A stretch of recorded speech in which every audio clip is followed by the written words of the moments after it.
Yo, what's up guys? Turksec here. Today we're doing a review on the Razer Huntsman Mini 60% mechanical gaming keyboard. The Razer comes in two switches. You have the linear reds and the clicky purples. We decided to go with the clicky purples. I'm a big fan of the audible click that they have, and without further ado, let's get into it. Alright, let's go ahead and get into the unboxing, guys. So we're going to go ahead and open up and see what all we get in here. Wow, that is a very clean looking keyboard. Let's get it out of here. And I did struggle. Oh my gosh, that was tough to get out. So bear with me. Upon first glance, very clean looking design. I like it. It's very minimalistic. Doesn't have too much going on. And I did get the white version, so ultra clean. Gonna track all kinds of Cheetos fingerprints on there. Type-C port, which is nice. And on the back, we have the For Gamers by Gamers engraving, which that's actually really cool. I like that they added that in there. We have two sets of risers, so you can avoid getting that carpal tunnel when you're gaming for a very long time, as I'm accustomed to. And we have the four rubber bumpers to hold it in place, which is nice. They're a little bit bigger than normal, but overall, very clean looking, very minimalistic, just good to see. All right, let's see what else we get in here. We do get the Type-C cable, which I'm sure, yep, Type-A to Type-C, and it has a little placeholder, so it's not going to wiggle around all over the place, and it's a braided cable. Has a silicone cable holder, so you don't have to worry about cable management as much. Just makes it easier to maintain a clean looking desk, which we all like to see. And if you've ever had anything Razer before, you're very accustomed to seeing this, a letter from the CEO thanking you for investing in Razer's products. Thank you, Razer. Anyways, we have the instruction manual. You guys are more than welcome to read through that, and Razer stickers, which are always nice to see. As you can see, nothing too special about the boxing. It is a very clean packaging, very simple, very minimalistic. But we're going to go more into depth now on the key switches themselves. Like I said, they are the optical switch, so we'll be comparing them to the Cherry MX Blues. Alright, so for the keycaps, they're double shot PBTs. They're a little more abrasive than some of the ABTs. They're not as smooth, but they do hold their texture a little bit longer, and they're very tight fitting, so they're not going to be wiggly and loose when you game or when you type. So I'm a big fan of these. Let's see what we got going on. The Razer purple clicky switches. I'm a big fan of the clickiness, and they are an optical switch, so they're not going off the actuation force like other mechanical keyboards are. It's going off the optical sensor that reacts, so you might have a quicker reaction time during gaming. It's very insignificant, but it is cool to see such a unique design by Razer.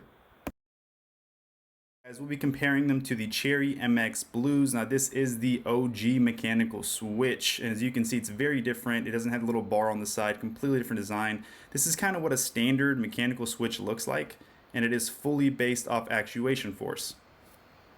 So we kind of gone over the difference in the switches. Now what we're all truly here for is that sweet sound test.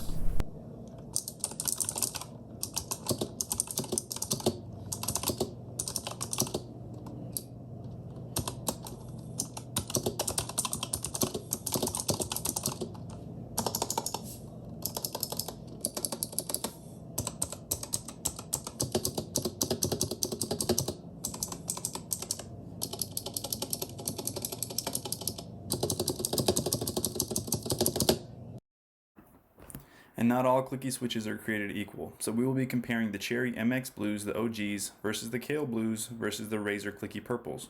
So let's get a sound test going.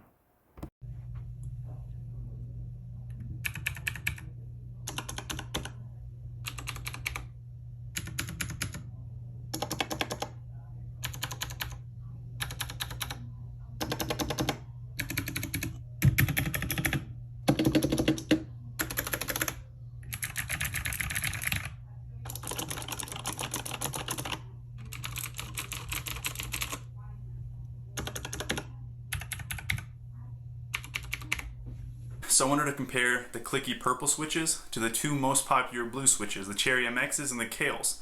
The Kales I'm not the biggest fan of. They have that tactile click or audible click when you push down on it. It's a little too high pitched for my taste. The Cherry is a little bit deeper. That was my personal favorite keyboard for the longest time. I like 10 keyless because I do a lot of Excel work and things like that, and it's nice to have those 10 keys on the side. But as for gaming, the 60% is the way to go. I went the Diaria one at the bottom with the Kale Blues. Not a big fan, had a lot of weird issues with it not connecting. That's why I went with the Razer. The Razer has that deeper sound, so it's not as annoying to type on, and it's not as loud in my opinion, but overall for gaming, 60%. For functionality and practicality, 10 keyless. The Huntsman Mini does support full RGB. It has the full spectrum on there. You can go through Razer Synapse and set onboard profiles. So as soon as your computer starts up, you'll have exactly what you like to see. Being the 60% keyboard, you do not get the function row up top or the 10 keys on the right side. But if you hold down the function key, you're basically able to do everything you wanted to anyway. Just saves you a ton of space. I like having that extra mouse room when I'm gaming, so I don't have to worry about my mouse bumping into it. You know that feeling when you're like bottom fragging super hard and everything's just making you mad, and then you bump your freaking mouse into your keyboard, you just want to crack your screen? Yeah, I think we've all been there. But with the 60% keyboard, you definitely have a lot more room to work with. You can kind of separate them further apart. You don't have to worry about bumping anything. It just kind of has that cleaner look to it, creates more desk space, and generates overall quite a bit less of rage. Alright guys, well that wraps it up for the video. If you like what you saw, hit that thumbs up button. It really helps the channel grow.